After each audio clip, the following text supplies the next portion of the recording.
সমাজে একটি শান্তিপূর্ণ এবং সুশৃঙ্খল পরিবেশ সৃষ্টি হবে।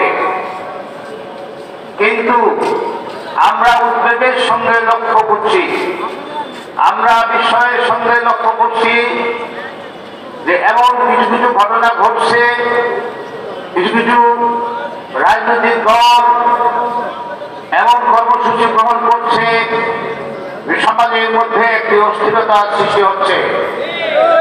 সেই সুযোগ নিয়ে বিগত ফ্যাসিস্ট সরকারের দোসররা এবং তাদের আত্মগোপনে থাকা সন্ত্রাসীরা মাথা বের করে সমাজের মধ্যে একটা বিশৃঙ্খলার সৃষ্টি তারা চালাচ্ছে।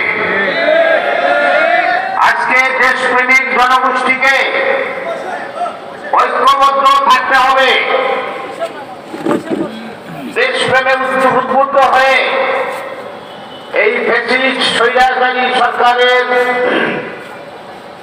দোসরদেরকে, তাদের সহযোগীদেরকে, তাদের আত্মগোপনে থাকা নেতা কর্মীদের সকল প্রকার অপচেষ্টাকে নস্যাৎ করতে হবে। যদি আমরা এটা করতে না পারি,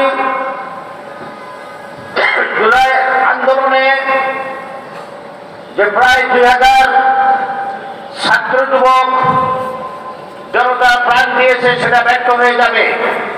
যারা আহত হয়ে এখনো হাসপাতালে কাটাচ্ছে, যারা চোখ হারিয়ে অন্ধত্ব বরণ করার পর্যায়ে আছে, তাদের স্বপ্ন, তাদের ত্যাগ বৃথা চলে যাবে।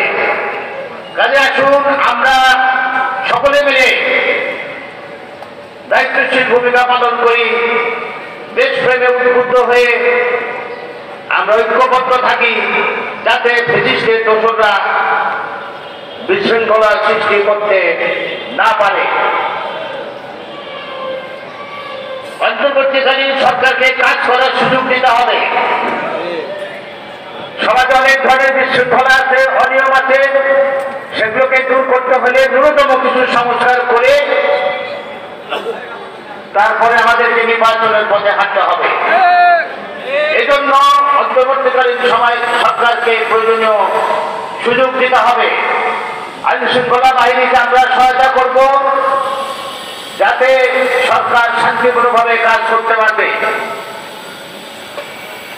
এই গত 2-1 দিন থেকে আপনারা সামাজিক মাধ্যমে অনেক গুজব শুনেছেন। এইসব গুজবে কান দেবেন না। আমাদের দেশপ্রেমিক সশস্ত্র বাহিনী দেশের স্বাধীনতা ও সার্বভৌমত্বের অত্যন্ত প্রহরী হিসাবে সবসময় এই সরকারের পাশে ছিল এবং থাকবে। সাময়িক কিছু কথাবার্তার অপব্যাখ্যার কারণে, নির্বাচনের তারিখ ঘোষণা নিয়ে কিছু ভুল বোঝাবুঝির কারণে যে অপপ্রচারের পরিবেশ সৃষ্টি হয়েছিল, সেগুলো দূর হয়ে গেছে। আমাদের আসন্ন নির্বাচনের তারিখ ঘোষণা করবে সরকার।